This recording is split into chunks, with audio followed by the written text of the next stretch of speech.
Akamwenyu kazzeeko ku matama g'abamu ku bawagizi ba NUPA Kawempe abaali bagombebwamu obwala. Abawagizi abakwatibwa Kawempe 12 abamu ku abo 12 baleeteddwa okwosejjo era nga babakezeza mu kooti ewuliriza era yawuliriza okusaba kwabwe. Kooti nebayimbula ku kakalu ka kooti ka mitwalo 20 ez'obuliwo. Bano nno bavunaaniddwa emisango gya kukuma mu bantu omuliro wamu n'okukunga abantu balumbe abapoliisi era ng'emisango gino bajeeganye. Omulamuzi Angela Ayola ye teyawuliriza bya ludda luwaabi, in fact era yabakkiriza okweyimirira. Badde mu kooti omwezi ogujja ng'ennaku z'omwezi 23 omwezi ogujja, that is December. Kitegeeza wajja kubanga wabulayo olunaku lumu lwokka okulya Sekikubo babenga bakomawo. In fact abalala 37 era abakwatibwa ku lunaku lwe lumu basimbiddwa mu maaso g'omulamuzi y'omu ne basomerwa emisango wabula ne bajeegaana. In fact Kalyango Lugonvu Muhammad ne Katende Yusuf wamu ne Lukwago Abdul Malik babadde mu mbeera mbi nnyo nnyini ddala ey'obulamu. Omulamuzi bano yakkiriza beeyimirirwe ku kakalu ka kooti akasiringa emitwalo 5 ezitali za buliwo era abeeyimiridde nabo ne babajjako oba ne basabibwa akakadde kamu akatali ka buliwo. 34 abasigadde ku 37 abadde baleeteddwa. Jjukira 3 bokka be bakkiriziddwa olw'okweyimirira olw'obulamu obutabadde bulungi yadde. So 34 bazziddwayo mu komera. Kati katwetegereze charge sheet oba ezimu ku mpapula ezaleeteddwa oba ezawandiikibwako statements mu kooti ezakozeseddwa. Ekisookera ddala statement of offence inciting violence contrary to section 47(1) AB of the Penal Code Act. Botunula empapula ezavunaaniddwako banna NUPA abakwatibwa Kawempe wano Bobi Wine we yabadde agenze okuba nti akuba campaign Babataddeko emisango gya 10 mu bantu muliro egikontana n'akawaayiro oba section 47 A ne B. Kati botunula particulars of offence gano gemannya g'abanna NUPA abakwatibwa Kawempe. Bobi Wine we yabadde akuba campaign side eno. Kati wuliriza wobanga amanya agamu badde tonnagafuna gano gemannya okusinziira ku particulars of offence olupapula olwo olwabadde lufaanana. Kuliko Sennabulya Wumal, Magembe Mustafa, Mutebi Ronald, Yebazibwe Regan, Weduma Muhammad Wumal, Bukenya Saddam, ono bamita Setwa Fahad, Jingo Najib, Kawoya Henry, Wadada Brian, Mugweri Abdallah, Sematimba Peter, Kanabi Ibrahim, Mangen Eric, Chisache Isaac, Lugonvu Muhammad, Katende Yusuf, Chironde Michael Constantino, Chwanuka Akleo, Yiga Douglas, Sebunya Ivan, Kayizi Fahad, Ntare Sharif, Baseka Katabira Robert, Mutanda Isma, waliwo Etoma Frank, Chimera Jonathan, Yawe Adrian, Senta Mubadru, Mubangizi Joseph, Kabanda Eric, Kasita Emmanuel, Okria Mark, Egweru oba Egwewo Daniel, Lukwago Abdumalik Ngwami Bamutadde, Nkabi Santo wamu ne Akech Priscilla Jojo. Okusinziira ku lupapula lwa kooti kigamba ng'ennaku z'omwezi 24 on the 24th day of November 2025 at the rally of Chagulanyi Sentamu Robert in the Kanyanya zone in Kawempe division and Kampala district. Bano kwe bakwatibwa ku rally eyo. Without lawful exercise made statements implying to bring death to the police officers and to damage or destroy property of others. Ejimu ku misango ejateereddwa ku bano kuliko ogugambibwa nti they made without excuse, made statements implying to bring death to the police officers. Implying to bring death to police officers. So, ejimu ku misango era egyakwasiza bano bagamba mbu bakola statements ezaali ziraga nti zisobola okuleeta okufa eri abasirikale. They made statements implying to bring death to police officers. Bana NUP abakwatibwa ogwo gwe gumu ku misango egyabasomeddwa. Bintu tebirabika bulungi n'akamu ku side eyo mukwano gwange. Kale ekiro ekikesezo olwaliro ng'ennaku z'omwezi 27 Novemba, NBS yategese debate eya Lwemiyaga oba abo abeesimbyewo okulwa Lwemiyaga okulaba nti batwala ekifo ekyo. Theodore Sekikubo kyabaddemu okumala ebbanga. Ojja kujjukira nti oluvannyuma lw'akamyufu okuba Theodore Sekikubo yasalawo okujjanga independent. Omukulu munnamagye Rwashande ye yafuna kadya NRM. Olunaku olw'ejjo baagwisanyiza bwenyi ku TV eya NBS. Wabula mu debate eno Theodore Sekikubo ayinawo yagambye mbu some of us shouldn't be here because of lack of qualifications and failure to get enough signatures. Of which kino yabadde nga ali mu kusooka munnamagye omukulu Rwashande. Theodore Sekikubo yabadde ayogera yagambye nti abamu kuffe wano abazze mu debate eno tetulina kubeera nga tuli wano olw'ensonga tetulina buyigirize bumala ate tetwafuna na mikono gimala akakiiko k'ebyokulonda nga katusunsula. But I've been the member of parliament that my colleagues have been talking about for this is my 5th term, and I'm glad that tonight and in these forthcoming elections I'm here to defend my seat. But there's some clarification. I come here knowing that these are my colleagues in the race. But as you are aware and as the country is aware, one of us shouldn't be here. Was petitioned for lack of academic papers, was petitioned for failure to get the requisite signatures for his nomination, General Rwashande. But I think for tonight, since I'm happy to have him here, that is the work of the Electoral Commission. And I think it is the Electoral Commission that is on trial for keeping a person who is ineligible to be nominated in the race and for him to start talking big. He has his own answer, but large, by and large, it is the Electoral Commission that should be able to answer. It is the Electoral Commission on trial why they keep such a person in the race and he postures as if he has any vision for Lwemiyaga.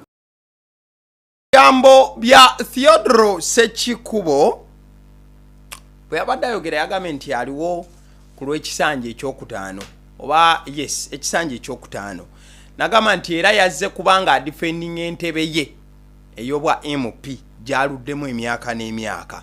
Olwo yagambye nti omu ku ffe ali wano tasaanidde kubeerawo, ebipapula bibuzaabuza. Ng'olwo nayogera ku General Rwashande era yayogedde ku kyokuba nti yamukuba dda mu mbuga z'amateeka nga challenging empapula z'ono. Wabula yagambye nti kati abateereddwako eriiso jeji ke kakiiko k'ebyokulonda, the Electoral Commission being on trial olw'empapula za General Rwashande. Wabula mukadde ke kamu General Rwashande did a retaliation. Yamuddiza n'amugamba nti sebo Theodore Sekikubo tojja kutandika kumala googerayogera bintu. Ekitongole wano ekimanyiddwa ekiwa obuyinza ku by'empapula by'obuyigirize mu ggwanga kyekya National Council for Higher Education. So nabwe kityo bwemba ndi wano kitegeeza nti wekibanga ekyo kyankakasa kati Theodore Sekikubo tolina kyongamba. There is only one body that satisfies the papers of every individual who wants to stand and which is the National Council of National Education, National Council of Higher Education. If that one has certified your papers, there is no any other council or any other body. I don't know of any body called the Sekikubo body that does certify papers of individual to stand. So if that body has certified my papers, I don't know who else questions them. The good thing that he has taken petition to where he wants to take them. Why can't he wait? Why is he sitting there the whole day as if he's forcing people to say what he wants to say? Why can't he wait? These people investigate their papers, investigate our papers, do their work, and then come out with the findings. Why do you harass them in social media, in everywhere, as if you are forcing them to say what you want them to do when they are not ready? I think it is not our work. It is the work of other people, even his, unless he is not also educated. The papers, he must have been certified by the same body in order to be nominated as a member of parliament. This is what I actually did, and I was nominated. Gambo bya General Rwashande yagambye Theodore Sekikubo ndi sebo ekitongole kyokka ekikkirizibwa wano kakasa empapula z'abantu oba wasoma oba tewasoma kye National Council of Higher Education. Siwulirangayo kitongole kye bayita Sekikubo kikakasa mpapula. Ekirala bw'obanga wawaabwabira nti empapula zange si ntuufu, lekera okugenda ng'oyogera wano na wali empapula za General Rwashande si ntuufu, empapula ze si ntuufu. Linda akakiiko gye wawaaba kakole okunoonyereza kajje katubuulire, wabula togenda. Namugamba nti bw'ogenda ng'oyogera wano oliga ali mu kugamba mbu oyagala kukaka kakiiko ka byakulonda. Oyagala kubanga okakaka kasobole okubanga kakola gwe kyoyagala.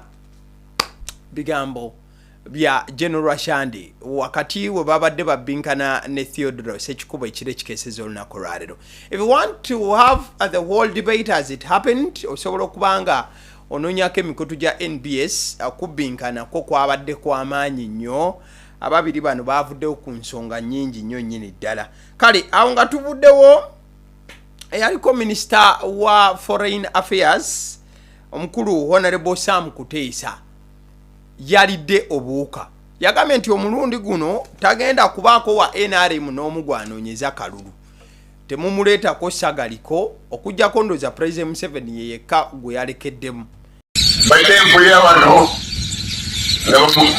agayimba bapoliisi bayimba shanti takagulukano takaliimu byakalimu omulundi guli nali mabega we nga muwajja ate olw'ensonga eyo nakwata obudde bwange obungi bwe nali nsobola okukozesa nga chairman wa NRM nemuteeka emabega we ekitegeeza awalala sisaayo maanyi nali nsaana okukola ekyagenda okutubiiramu nga tukwesensera mutegeera tusobole okunesensera musembabule kati netwalako neki constituency enamba ey'emateeke kati mulimu gwaffe ffenna okulaba nti ekyo tukirwanyisa.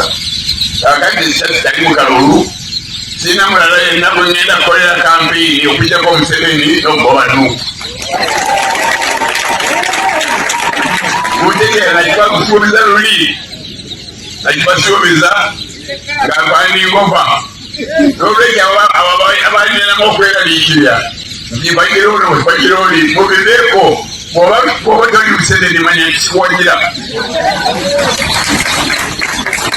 Mutegeera ate bw'oba Wanuupu omanya nkulwanyisa ebyange byeno bikomye egenda mu ebyo. Mutegeera mwemwe okutya waliwo bwempulira abadde bakyalula olukiiko nti banesimanyi Kuteesa alina gwawagira bagira Museveni oba mwagala mumutuba mu lukiiko mumu. Olwo olukiiko lwa Museveni si lwa mulala.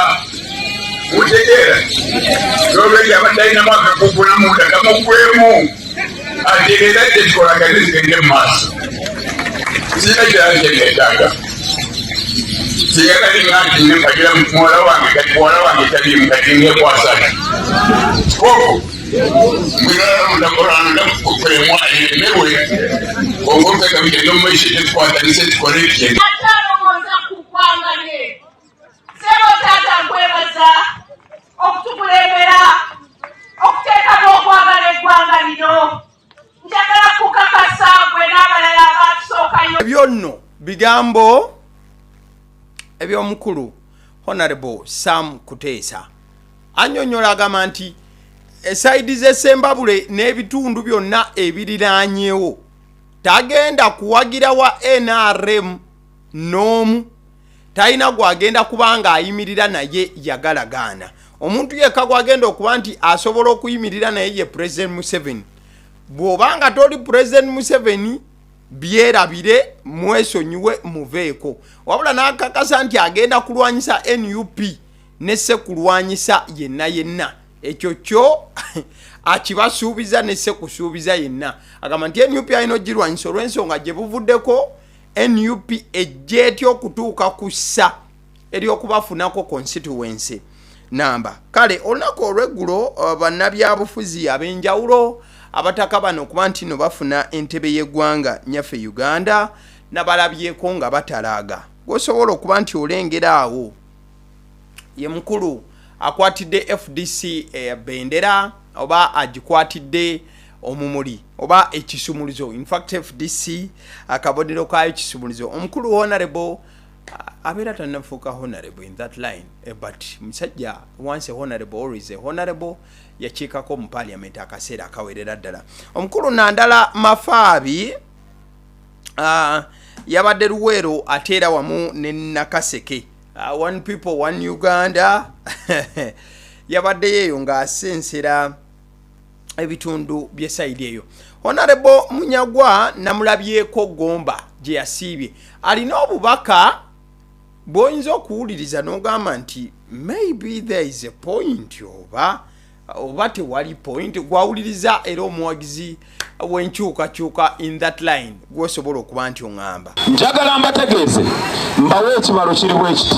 Nze ndi munnamateeka omutendeke. Amateeka agafuga akaluko wa president gagamba omuntu okuwangula akaluko wa president weetaaga obululu ebitundu 5 ku 10 n'akalulu katya. President Museveni okumulekera candidate omu tosobola musobola. Yeetaaga abantu abagenda okumuzoganya abasoba mbameka mubana. Tugamba ekisooka round 1 tumulemese ebitundu 5 ku 10. Nze mbategeeza formula eno egenda kukola. Tegedde bulungi. Ebyadde bigambo bya mukulu Mubaraka Bunyagwa owa Common Man's Party. Agamba nti just kati okubeera nga presidential race terimu Bobi Wine na President Museveni bokka, bano abasigadde bayambako okusooka okunafuya President Museveni n'atafuna bitundu 5 mu kimu ku buli 10, nti ataawo kibayambe bagende mu kalulu akaddako oba okuddamu okubatolinga. Bigambo bya mukulu amanyiddwa nga Munyagwa. Kale ku screen byolaba oyabadde Honorable omukulu Kasibante Robert eyesimbyewo ku bwa president. Ojja kujjukira nti ono ali ku kibiina ki NPP, National Peasants Party. Ono nno yasanze obuzibu bw'amaanyi nnyo nnyini ddala sayidi z'ekitugumu eyo oba baadde bagenda kuba nti balumba kitugumu. We batuuse mulira driver we yakooye n'amukwasa emmotoka n'agikwasa presidential candidate Kasibante namugaa waaye yiyo naawe givugemu giwulire. Ensonga yabaddewo yadde ensonga ya bukoowu ate nti musajja wattu alina driver omu bw'ati. Kati olugendo lwabadde luwanvu nnyo. Wabula ekuba omunaku still teacher bwe batuuse padel emmotoka y'abakuumi abakuuma omukulu ono yayabisa omupiira. Ebintu ne byongera okubijja ne sekubijja yenna. Katambi ogolaba nno ye presidential candidate owa NRM omukulu mwami Yoweri Kaguta Museveni yabadde nno atuuka mu bitundu by'e Kanungu Kanungu yayugumye. In fact kigambibwa nti NRM akalulu akawedde bw'oba weetegereza Kanungu eno y'emu ku bitundu NRM we yeegiriisiza ne ssekwegiriisa yenna bwe kituuka mu kugaba obululu. So President Museveni okugenda obugenze Kanungu yagenzeyo nga yeesunga ne ssekwesunga yenna.